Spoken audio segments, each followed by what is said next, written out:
Nos metemos de lleno en una encuesta sorprendente de principios de 2026 que parece mostrar un cambio radical en el estado de ánimo de Venezuela. Vamos a intentar entender qué estaba pasando realmente en el país a través de estos datos.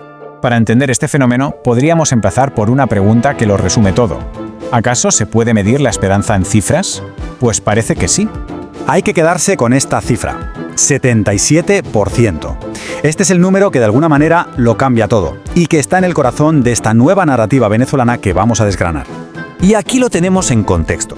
No es solo un número frío, es toda una declaración de intenciones. Una mayoría aplastante de venezolanos, después de muchísimos años de incertidumbre, sentía de nuevo esperanza por el futuro de su país. Pero es que hay más. Si la esperanza sobre el futuro ya era alta, la percepción sobre el presente era incluso más fuerte. Nada menos que un 80% creía que el país en ese preciso momento iba por el buen camino. La pregunta, claro, es ¿por qué? ¿Qué estaba pasando? A ver, ¿de dónde sale todo esto? Pues los datos pertenecen a un análisis de una encuesta de Hinterlaces, que es una encuestadora conocida. La muestra es sólida y el margen de error el estándar. Esto nos da la confianza para plantear la pregunta clave. ¿Qué demonios estaba impulsando este optimismo tan generalizado? Vale, pues para encontrar respuestas, lo primero es entender el ambiente general. Vamos a ver cuál era el clima emocional que se respiraba en el país en aquel momento, según el estudio. La encuesta lo planteaba de forma muy directa, esperanza frente a miedo. Y bueno, los resultados hablan por sí solos. La esperanza, con ese 77%, no es que gane, es que directamente arrasa y deja el miedo en un 16% casi residual. Esto sugiere un cambio psicológico muy profundo en la población. Pero ojo, que no se trata de un optimismo porque sí, sin más. El análisis lo conecta con algo muy tangible.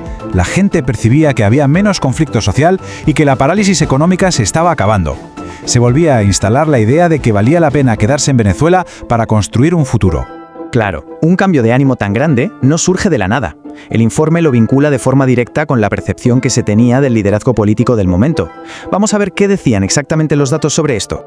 Y aquí hay un detalle importante que nos sitúa en el contexto político de enero de 2026. La encuesta se refiere a Delcy Rodríguez con el título de presidenta encargada, un matiz que nos habla de la estructura de poder de aquel instante. Y su gestión, según estos datos, tenía un respaldo masivo. Fijaos en ese 75% de aprobación positiva. Es una cifra altísima en cualquier país del mundo y que contrasta mucho con un 20% de valoración negativa.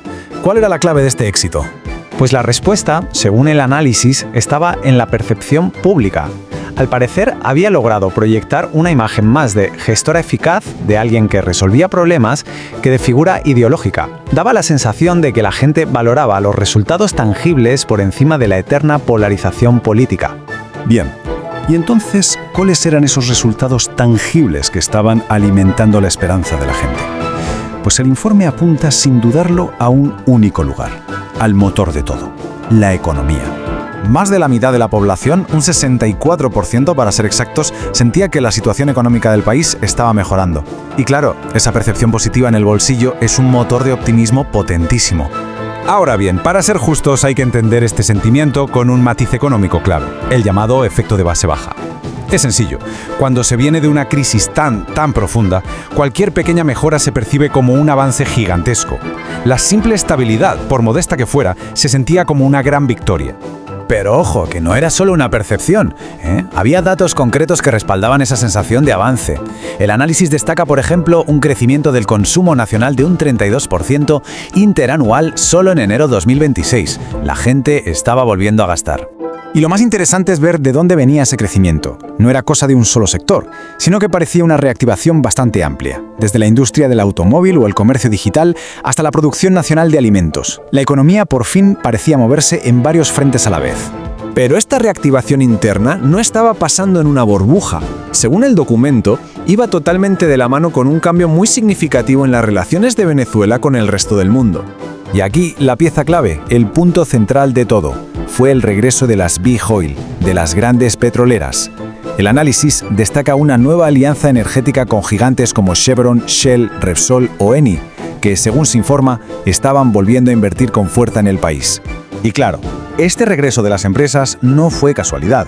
Fue posible gracias a cambios políticos clave, como la emisión de nuevas licencias por parte de la OFAC de Estados Unidos. Esto no era un simple acuerdo comercial, era un giro diplomático en toda regla, que buscaba devolver a Venezuela al top 10 de proveedores de crudo.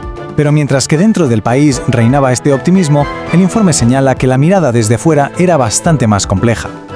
Las previsiones económicas de los organismos internacionales, de hecho, estaban divididas. Y aquí vemos perfectamente las dos caras de la moneda. Por un lado, la CEPAL, que era muy optimista y proyectaba un crecimiento del PIB que sería de los más altos de la región. Y por otro, el FMI, mucho más cauto, advirtiendo sobre riesgos importantes como la inflación y problemas estructurales que seguían ahí, sin resolver. En definitiva, la foto que dibujan todos estos datos es la de una nación en un punto de inflexión. La conclusión del informe es que Venezuela estaba dejando atrás una fase de pura y dura supervivencia, para entrar en una nueva de normalización y, lo que es más importante, de expectativa de crecimiento.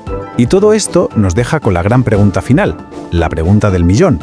La encuesta revela una base social de esperanza muy poderosa. Pero, ¿es suficiente la esperanza interna para construir un futuro sólido cuando las advertencias de los grandes organismos económicos mundiales siguen ahí, latentes?